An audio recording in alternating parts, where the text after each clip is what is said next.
오늘도 이렇게 거룩하고 복된 주일에 하나님께 나와서 함께 예배드리는 우리 새생명의 모든 지체들과 또 여러분들의 가정과 자녀와 생업위에 하나님의 은혜와 평강의 복이 임하시기를 예수님의 이름으로 축복합니다. 그동안 우리가 하나님의 그 은혜의 약속에 대해서 여러 번 살펴봤습니다. 그러면서 하나님은 누구신가 하는 것, 그 질문을 우리가 반드시 가져야 된다. 그렇게 여러 번 강조했지요. 그것과 더불어서 우리가 늘 가져야 될 것이 무언가 하면, 그러면 나는 누구인가 하는 것입니다. 여기에 대한 질문을 갖는 것은 흔히들 말하는 자아 성찰이다. 그렇게도 표현할 수 있겠습니다.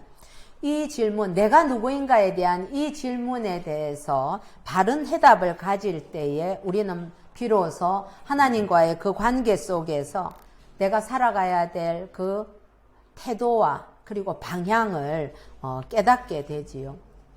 이건 정말 나이와는 아무런 상관이 없는 것입니다. 하나님은 누구시고 나는 누구인가 하는 이 문제에 대한 해답을 가지고 있는 사람은 인생에 대한 바른 목표를 가지고 그리고 바른 길로 가게 되는 것이지요. 특별히 여기 함께 계시는 특히 젊으신 분일수록 더욱더 이 질문을 늘 던지면서 사시기를 바랍니다. 우리가 하나님에 관해서 머리로는 많이 지식적으로 알 수 있습니다. 그러나 우리가 하나님을 전인격적으로 알지 못하면, 이 말은 즉 하나님에 대해서 우리가 실제로 깨닫고 또한 체험하지 못하면, 그리고 그래서 그 체험과 또 그 깨달음을 통해서 하나님을 믿지 않는다면 우리는 인생에 있어서 너무 중요한 순간들을 그냥 흘려서 지나게 됩니다. 참 안타까운 일이죠. 여러분, 우리가 이 땅에 지금 존재한다는 것은 정말 영원부터 영원까지 있는 그 한가운데에서 우리는 어쩌면 한 점과 같이 그렇게 하나님께서 우리를 기억하시고 우리가 꼭 있어야 할 그 때와 그 자리에 우리를 이곳에 보내신 것 아니겠습니까? 그렇기 때문에 하나님께서 단 한 번 이 세상에 우리를 보내신 그 목적에 따른 우리의 귀한 인생의 이 시간들을 하나님이 누군지를 모르고 내가 누군지를 모르고 산다면 그 인생이 허비하게 되는 것이죠. 헛되게 그 시간을 지나게 되는 것입니다. 우리가 하나님의 자녀이고 그래서 하나님의 백성이고 또 내가 그리스도인이라는 그 정체성을 우리가 알 때에 비로소 그렇다면 나는 어떻게 살아가야 될 것인가, 무엇을 위해서 어느 방향으로 살아가야 될 것인가에 대한 해답을 얻을 수 있을 것입니다. 오늘 우리가 읽은 그 말씀이 우리의 정체성을 일깨워 주시고 또 데살로니가의 그 말씀을 통해서 우리는 그렇다면 나는 어떻게 살아야 될 것인가 하는 것을 다시 한번 기억해 보는 시간 되기를 소원합니다. 하나님과 이스라엘의 그 언약의 관계, 그 약속의 관계는 성경의 가장 기본이 되는 그러한 바탕이 됩니다. 그래서 신앙의 모든 것을 지배하는 원리가 되기도 하죠. 왜냐하면 하나님과 이스라엘은 꼭 유대인과 하나님과의 관계만을 의미하는 것이 아니라 주를 그리스도로 믿는 모든 하나님의 백성에게도 동일하게 적용이 가능하기 때문이죠. 이 성경에서 이 약속의 관계는 이스라엘의 하나님과 하나님의 백성 이스라엘, 그렇게 표현이 됩니다. 즉 이 말은 나 최기은의 하나님과 그리고 하나님의 백성인 최기은, 이러한 관계로 우리가 대입을 할 수 있는 것이지요. 하나님께서는 그래서 이스라엘의 하나님으로서 이 약속에 대한 책임을 가지고 계시고 이스라엘 역시 또한 하나님의 백성으로서의 아주 중요한 위치를 갖게 됩니다. 오늘 이 출애굽기 19장은 이스라엘이 모세의 인도를 따라서 그렇게 시내산에 강림하는 하나님과 언약을 맺는 그러한 과정을 자세하게 보여주고 있습니다. 그래서 하나님께서는 언약을 체결하기 전에 먼저 하나님의 백성이 될 이스라엘이 어떤 정체성을 가져야 될 것인가 하는 것을 우리에게 말씀해 주신 거지요. 그래서 오늘 우리가 읽은 이 출애굽기 19장 5절과 6절에서 말씀하시는 그 정체성을 세 가지로 우리가 요약을 할 수가 있는데, 첫 번째로는 하나님의 소유이다, 그렇게 얘기를 했죠. 두 번째로는 하나님을 위한 제사장의 나라다, 그리고 하나님의 거룩한 백성이다, 이렇게 세 가지로 이야기를 했습니다. 여기에서 하나님의 소유, 이것은 신분을 의미합니다. 그리고 제사장 나라는 사명을 말하고, 거룩한 백성은 어떤 삶을 살아야 하는가 하는 것을 우리에게 밝혀주지요. 이런 하나님의 백성의 정체성은 베드로를 통해서 신약시대의 교회에도 그대로 적용이 됩니다. 여러분, 우리가 잘 아는 말씀, 베드로전서 2장 9절에 뭐라고 말씀하십니까? 거기에 보면, 그러나 너희는 택하신 족속이요, 왕같은 제사장들이요, 거룩한 나라요, 그의 소유가 된 백성이니 이는 너희를 어두운 데서 불러내어 그의 기이한 빛에 들어가게 하시니에 아름다운 덕을 선포하게 하려 하심이라, 그렇게 말씀하고 있습니다. 그러므로 구약에 나타난 이 하나님 백성의 정체성은 지금 신약 시대를 살아가는 우리에게도 동일하게 적용이 됩니다. 그리고 이 정체성은 성도의 특권이자 또한 책임이 되는 것이지요. 그래서 오늘 이 정체성을 어떻게 우리가 삶 속에서 구현해야 될 것인지를 데살로니가 말씀을 가지고 함께 살펴보려고 합니다. 먼저 하나님과 관계를 설정하는 조건이 먼저 나옵니다. 우리 5절 말씀 한번 비추어 주시기 바랍니다. 출애굽기 19장 5절 말씀 시작. 세계가 다 내게 속하였나니 너희가 내 말을 잘 듣고 내 언약을 지키면 너희는 모든 민족 중에서 내 소유가 되겠고. 여기에 보면 하나님과의 그 관계를 설정하는 조건이 너희가 내 말을 잘 듣고 내 언약을 지키면 이라고 말씀을 하십니다. 여러분, 첫 번째로 우리의 이 정체성, 이 관계가 설정이 되면, 그러면 맨 처음 우리는 하나님의 소유가 된다. 모든 민족 중에서 내 소유가 된다라고 말씀하시지요. 여기서 이 소유라는 것은 그냥 일반적으로 내가 여러 개 중에서 하나를 가진다는 이런 의미를 뛰어넘어서 보물과 같은 소장품을 의미합니다. 이 단어를 세굴라라는 단어를 지금 쓰고 있는데요. 이것은 매우 값진 귀중품을 이야기를 할 때 이 소유라는 단어를 쓰는 것이지요. 그래서 성경 다른 곳에서 보면 이 세굴라라는 단어가 금과 은, 보석으로 번역이 되기도 하는 것입니다. 여러분, 하나님의 이 보물과 관련해서 세계가 다 내게 속해 있다라고 말씀하신 것은 이스라엘이 하나님에게 있어서는 특별한 소유라는 것을 의미하죠. 하나님께서 모든 걸 창조하시고 그 모든 것이 하나님의 그 주권 아래에 있지만은 너희가 내 소유가 된다. 여러 민족 가운데 내 소유가 된다는 것은 특별히 내게 소중한 존재, 특별한 존재가 된다는 것을 이야기하고 있습니다. 사랑하는 성도 여러분, 이스라엘이 하나님의 이처럼 보물이 되었다는 것은 하나님이 특별히 생각한 보물과도 같은 존재라는 것은 이스라엘에게는 특별한 특권이 주어진다는 것을 의미하지요. 여러분, 우리도 마찬가지입니다. 우리가 하나님의 자녀로 하나님께는 특별한 존재가 되었기 때문에 우리는 마땅히 하나님께서 우리에게 허락하신 그러한 특별한 권리, 특권이 우리에게 주어지는 것이지요.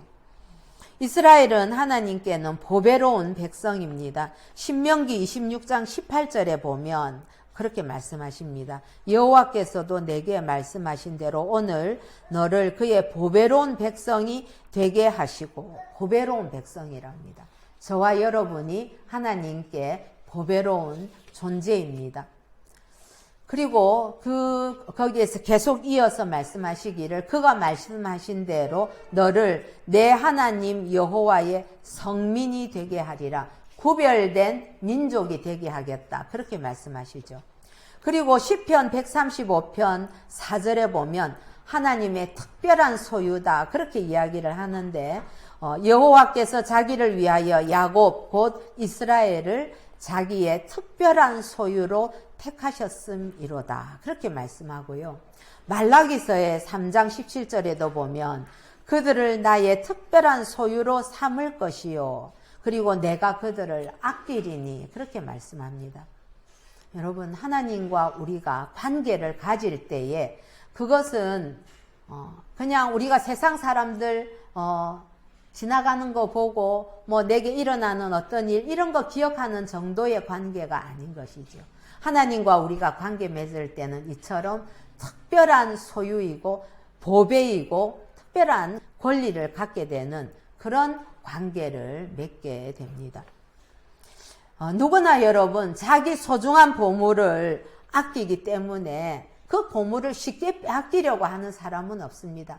그 보물을 지키려고 무던히 애를 쓰지요. 마찬가지로 하나님께서도 하나님의 보물인 이스라엘에 대해서 하나님은 절대 보호를 하시는 것입니다.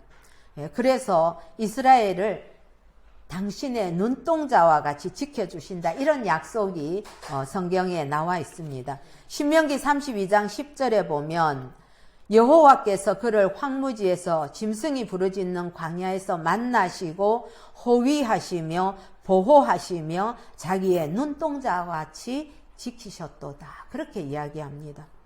시편 17편 8절에도 보면 나를 눈동자와 같이 지켜주시고 주의 날개 그늘 아래에 감추사. 이런 표현들이 있지요. 하나님께서 그만큼 우리를 눈동자와 같이 지켜주신다는 거죠. 여러분, 눈에 바람이 불어서 조금 티끌이 한번 들어가려고 하면 우리 눈꺼풀은 완전 빛과 같은 속도로 확 닫혔다가 열리지 않습니까? 그래서 그 티끌이 우리 눈에 들어오게 하지 않습니다.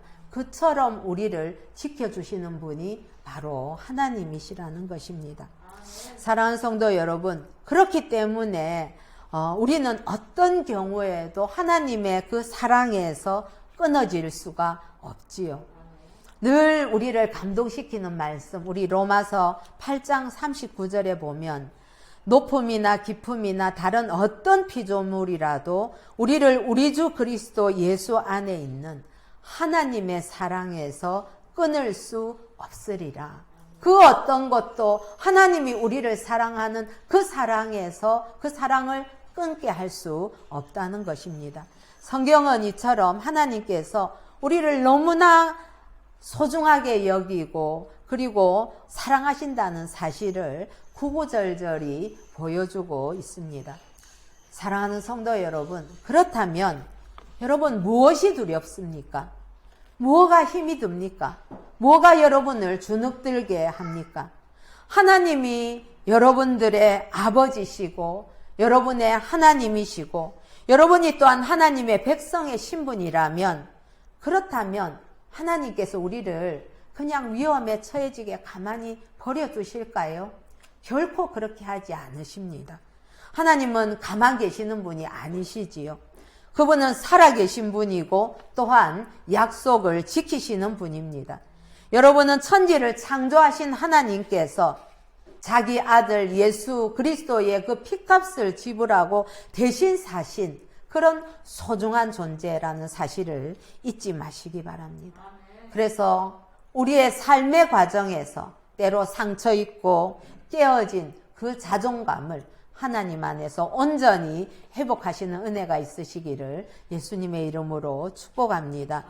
이렇게 하나님의 소유인 보물, 세굴라로서의 그 정체성의 확립은 오늘 신약 본문에서 항상 기뻐하라는 근거가 됩니다. 여러분, 우리가 소중한 존재, 하나님께 특별한 존재라면 우리가 항상 기뻐할 수 있는 그 원인이 되는 것 아니겠습니까?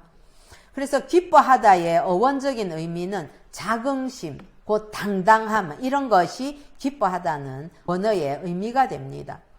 그렇기 때문에 우리가 누리는 이 기쁨은 내 신분이 정말 하나님의 보물이라는 그러한 신분을 인식하게 될 때에, 그래서 하나님이 나를 절대적으로 보장해 주신다는 그 사실에 근거해서 우리는 항상 기뻐할 수 있는 것이지요.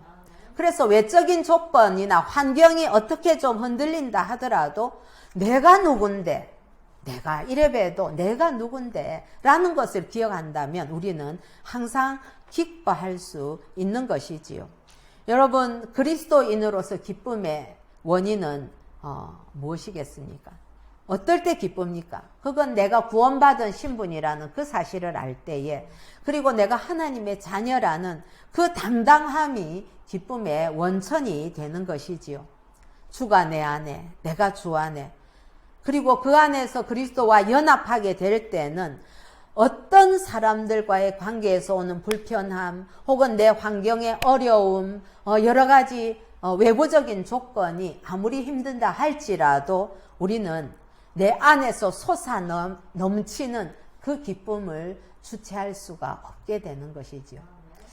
저도 정말 예수님을 인격적으로 만나기 전에는 기쁨이 없는 사람이었습니다. 왜냐하면 모든 세상 일들을 보니까 너무 허무하고 참 내 자신을 보니까 늘 슬플 수밖에 없었거든요. 그러나 주님을 딱 만났을 때에 그렇게 주님이 어떤 분인가, 내가 누구인가 하는 것을 깨달은 이후에는 그 누구도 내 기쁨을 뺏어갈 수 없었거든요.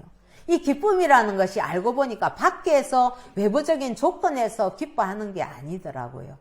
그것은 내 안에서 솟아오르는 것인데 그 기쁨이 바로 내가 누군지를 알 때에 기뻐할 수 있었습니다. 그래서 여러분, 그 사랑의 주님, 우리에게 기쁨이 원천이 되시는 그 주님을 꼭 만나시기 바랍니다. 네. 두 번째 정체성은 뭐냐면 하나님의 제사장 나라로서의 사명이 있다는 것입니다. 여러분, 이스라엘은 하나님의 제사장 나라로 하나님이 부르셨습니다. 여기서 이 제사장은 직책으로서의 제사장이 아니지요. 여러분, 이 이스라엘에는 제사장 제도가 따로 있습니다. 그들은 성전의 제사를 전적으로 맡은 특수한 계층으로서 제사장이 있었습니다. 그런데 제사장 나라로서의 이스라엘의 정체성은 그들이 가지고 있는 사명을 의미합니다. 여러분, 이 제사장 나라의 사명을 이해하기 위해서는 그러면 제사장이 도대체 누구인가 하는 것을 알아야 됩니다. 제사장은 히브리어로 코헨이라는 단어를 씁니다. 그런데 이 단어는 어떤 의미가 있는가 하면 서 있다, 서 있는 사람을 얘기합니다.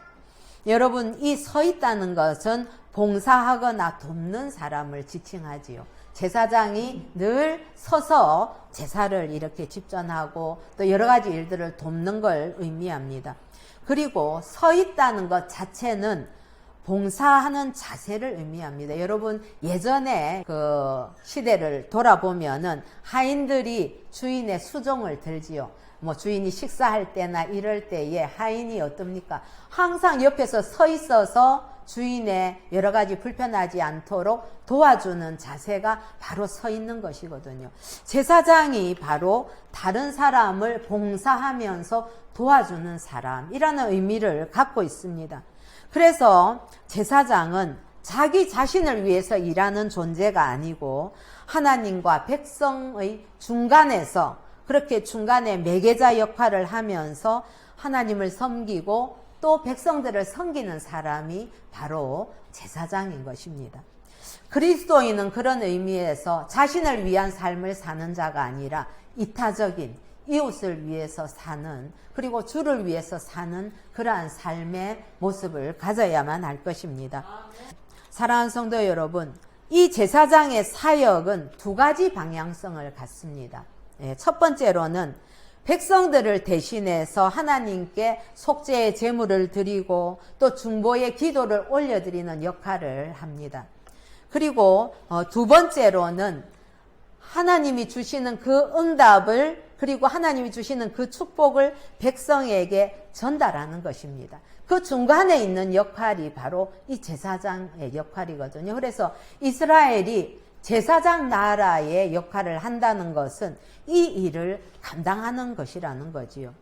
여러분, 이스라엘 민족은 하나님의 복을 온 세상에 전하는 그 제사장의 역할을 하는 나라가 이스라엘이라는 역할입니다. 그건 아브라함의 부름에서 이미 예고되었습니다. 창세기 12장 2절에 보면 내가 너로 큰 민족을 이루고 내게 복을 주어 내 이름을 창대하게 하리니 너는 복이 될지라. 우리 예전 성경에 보면 복의 근원이 될지라 이렇게 표현했죠. 예. 아브라함이 하나님으로부터 받은 그 복으로 말미암아서 다른 민족들도 함께 복을 받게 될 것이다. 그 혜택을 지금 우리가 누리고 있는 것입니다. 그래서 하나님의 이 약속은 시내산에서 이스라엘 민족 전체에게로 그 의미가 확대된 것입니다. 그리고 하나님의 제사장 나라로서 우리가 성도인 우리가 해야 될 가장 기본적이고 우선적인 일은 바로 중보기도 하는 것이지요. 예. 중보기도는 자신을 넘어서 남을 위한 관심과 배려의 기도입니다. 그래서 내 가족을 위해서, 내 자녀를 위해서 기도도 하지만 내 이웃들을 위해서 우리가 기도하고 나라와 민족을 위해서 또한 기도하는 것입니다. 이 중보기도는 정욕으로 잘못 쓰려고 하는 기도가 아니기 때문에 응답이 보장이 되어 있습니다. 그러면서 중보기도는 자신을 넘어서는 그런 기도이기 때문에 이 이웃들을 위해서 많이 기도하는 분들은 영적으로 성숙하게 되어 있습니다. 영적으로 성숙해지면 그 성숙한 만큼 더 많이 우리 영의 눈이 뜨여서 보이게 되고 그리고 본 만큼 또 더 깊이 기도하게 되는 그런 거룩한 어떤 선순환이 이루어집니다. 그래서 데살로니가 5장 17절에 쉬지 말고 기도하라. 이것은 제사장 나라로서 우리의 정체성을 회복하는 아름다운 모습이 되는 것이지요. 사랑하는 성도 여러분, 우리 공동체 안에서 기도 소리가 끊어지게 되면은 그러면 한 영혼 시름시름 병이 들어가게 되는 것이지요. 그 틈을 타고 사단의 역사가 강해질 수밖에 없습니다. 그렇기 때문에 여러분, 저와 여러분은 반드시 기도를 회복하셔야만 합니다. 기도의 줄을 단단히 붙들어야만 합니다. 여러분들의 기도 속에 어떤 이웃들이 포함되어 있습니까? 나라와 민족을 위해서, 교회와 선교사를 그리고 목회자를 위해서 기도하시는지요? 또 우리 안에 있는 연약한 지체들을 위해서 기도하시는지요? 그리고 무엇보다도 영혼을 위한 애끓는 기도가 있는지 지금 여러분 자신에게 질문하시기 바랍니다.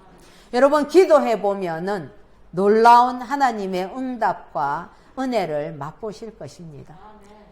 오늘 우리가 또 한 자매가 이렇게 함께 예배드리게 되었지만 이 일 전에는 이 자매님을 위한 이 가정을 위한 많은 기도들이 있었습니다. 기도는 하면 할수록 그 영역이 더 넓어지지만 여러분 기도를 끊기 시작하면은 기도 제목이 하나도 생각이 안 납니다. 이거 참 신기한 일입니다. 이전에 내 영혼이 충만할 때는 그렇게 기도할 일이 많더니 내가 영적으로 메마르게 되면은 기도 제목도 생각이 안 나더라고요. 그래서 기도가 없다는 것은 기도할 문제가 없다는 것이 아니라 그 기도할 거리인 문제를 볼 수 있는 눈이 어두워졌다는 것을 의미하지요. 그래서 반드시 여러분 쉬지 말고 기도하는 그 은혜를 주님 안에서 누리시기 바랍니다. 이제 세 번째로 거룩한 백성으로서의 삶을 살펴보려고 합니다. 하나님의 보물이라는 그 신분과 제사장 나라라는 그 사명을 갖고 있는 하나님의 백성에게는 거룩한 삶이 요구가 됩니다. 여러분, 거룩이라는 단어는 카도시라는 그런 단어입니다. 그런데 어원은 구별된다는 의미를 가지고 있지요. 그래서 거룩의 일반적인 용례는 어디에서 나오는가 하면 하나님께 바치기 위해서 특별히 구별된 사람이나 물건을 가리켜서 거룩하다 이렇게 표현을 합니다. 그러나 이 거룩을 하나님께 적용을 시키면 피조물과 구별이 되는 하나님의 창조성을 의미합니다. 여러분, 하나님의 백성에게는 무엇보다 중요한 것이 그 거룩하신 하나님과 공통 분모인 거룩함을 지니는 것입니다. 하나님의 백성으로서 이스라엘이 거룩해야 하는 것은 하나님의 임재와 관련이 되어 있습니다. 하나님이 거룩한 분이기 때문에 그 하나님과 우리가 함께 있기 위해서는 거룩함이 필수적인 조건이 되는 것이지요. 그래서 하나님께서 레위기 19장 1절에 이렇게 말씀하셨습니다. 너희는 거룩하라. 이는 나 여호와 너희 하나님이 거룩함이니라. 예. 하나님께서 우리를 창조하실 때에 이처럼 하나님과 서로 소통할 수 있는 영적인 존재로, 거룩한 존재로 창조를 해주셨죠. 그러나 죄 때문에 그것이 다 훼손되고 말았습니다. 그러나 우리가 그리스도 예수를 만날 때에 이 거룩함이 다시 회복될 수 있는 것 아니겠습니까? 거룩하라고 우리에게 명령하시는 것은 너희가 거룩해라. 그러면 내가 너희 가운데에 임재하겠다 하는 하나님의 그 열망을 표현하신 것이기도 합니다. 여러분, 하나님께서는 우리와 함께 우리 가운데 임재하시기를 간절히 원하십니다. 우리가 하나님과 함께 하기를 원하는 것과는 비교할 수 없을 만큼 하나님이 우리와 함께 하시기를 그렇게 간절히 원하시기 때문에 너희도 거룩하라고 우리에게 말씀하시는 거지요. 그렇기 때문에 이 거룩함은 하나님이 임재하시는 통로가 됩니다. 여러분, 그런 의미에서 거룩은 정적인 개념이 아니라 하나님의 임재와 밀접하게 관련이 되는 역동성을 가지고 있습니다. 여러분, 우리 거룩하다 이러면은 뭔가 조용하기만 하고 가만히 있어야만 되는 그런 느낌을 갖지요. 그러나 이렇게 원래적인 의미를 보게 되면 이 거룩은 하나님의 임재와 관련된 아주 역동적인 그런 의미를 갖게 되는 것이지요. 이스라엘의 이 제사 제도는 하나님의 임재를 지속적으로 유지하기 위한 그런 적극성을 가지고 있는 것입니다. 사랑하는 성도 여러분, 거룩이라는 것은 하나님의 백성이 승리하면서 살아가는 능력이고 진정한 의미에서의 카리스마입니다. 이 거룩함은 하나님이 우리에게 공급해 주시는 은혜의 선물이기도 하지요. 우리가 성경의 인물 중에서 참 거룩하게 흠없이 산 사람을 들어본다면 그 대표적인 인물이 요셉을 꼽을 수 있을 겁니다. 그는 형들에 의해서 애굽에 팔려가는 그런 역경이 많은 삶을 살면서도 믿음을 잃지 않았고 보디발의 집에서 누명을 쓰고 감옥에 갇히는 신세가 되었지만은 하나님께서는 요셉이 그 거룩함을 보고 그리고 모든 것을 극복하게 하셨고 마침내는 당시 최대의 강국이었던 애굽의 총리가 되게 하신 것이지요. 이처럼 이 거룩이라는 것은 우리에게 하나님의 임재를 지속시켜주는 그런 통로이자 어떤 난관도 극복하게 하는 그런 놀라운 능력이 되는 것이지요. 오늘 우리 데살로니가 전서 5장 18절에 범사에 감사하는 것으로 나타납니다. 이 감사하다는 단어가 토다라는 단어인데 이것은 어원이 감사의 대상을 인정하고 그리고 신뢰하는 것을 의미합니다. 곧 하나님의 창조적인 주권과 섭리를 선포하는 것이 바로 감사가 되는 것이지요. 사랑하는 성도 여러분, 하나님에게는 현재, 미래, 과거 이런 것이 상대적으로 나타나는 것이 아니고 이것은 전체 시간이 하나님의 주권 안에 속해 있는 것이지요. 그래서 우리가 감사한다는 것은 과거와 현재뿐만이 아니라 다가오지 않은 미래까지도 우리가 감사의 영역에 속해 있다는 사실을 기억하시기 바랍니다. 사랑하는 성도 여러분, 그리스도인의 삶이 실패하게 되는 것은 그 원인은 돈이 없어서 실패하는 것도 아니고요. 재능이 없어서 혹은 권세가 없어서 실패하는 것이 아닙니다. 그리스도인이 삶에 실패하는 것은 거룩을 잃어버릴 때에, 거룩함을 잃어버릴 때에, 세상과 아무 구별할 수 없이 세상 사람과 똑같아질 때에 그때 실패하게 된다는 사실을 잊지 마시기 바랍니다. 세상의 소금과 빛으로 구별되게 불러주신 그 모습을 잃어버릴 때에, 그리고 성결함을 잃어버릴 때에, 그리고 우리 삶에서 감사가 사라지고 불평이 끊임없이 솟아오를 때에 하나님의 백성은 실패의 길을 가게 되는 것입니다. 사랑하는 성도 여러분, 새생명교회는 창립 10주년을 맞아서 우리가 이 예배 처소를 구입하게 되면서 제2의 새생명교회로 도약하게 될 것입니다. 이제 20년을 바라보면서 가게 되겠지요. 이 새 시대에 새 비전을 품고 새 결단을 함으로써 우리가 주님으로부터 새로운 능력을 받으십시다. 그래서 잃어버린 기쁨도, 잃어버린 기도도, 잃어버린 감사도 회복하는 은혜가 있기를 소원합니다. 하나님과의 그 주님과의 첫사랑, 그 처음 사랑을 회복하시기 바랍니다. 그래서 우리의 영과 육과 혼이 전인격적으로 다시금 새롭게 일어나는 계기가 우리에게 일어나게 될 것입니다. 말씀을 맺겠습니다. 하나님의 백성으로서 우리에게는 하나님의 소유, 또 보물이라는 신분과 또 제사장 나라라는 사명, 그리고 거룩한 백성이라는 특별한 삶의 요구가 주어져 있습니다. 그런 정체성을 우리가 바르게 지키면서 유지하는 것이 이 땅에서 승리하는 삶을 살아가는 비결이 됩니다. 이것은 또한 그리스도 예수 안에서 우리를 향하신 하나님의 뜻 세 가지, 항상 기뻐하라, 쉬지 말고 기도하라, 범사에 감사하라를 구체적으로 실천하는 삶이기도 합니다. 그렇게 우리에게 주어진 이 땅에서의 시간 동안에 최선을 다해서 그 사명을 감당하는 저와 여러분, 우리 새생명교회가 되기를 우리 주 예수님의 이름으로 축복합니다.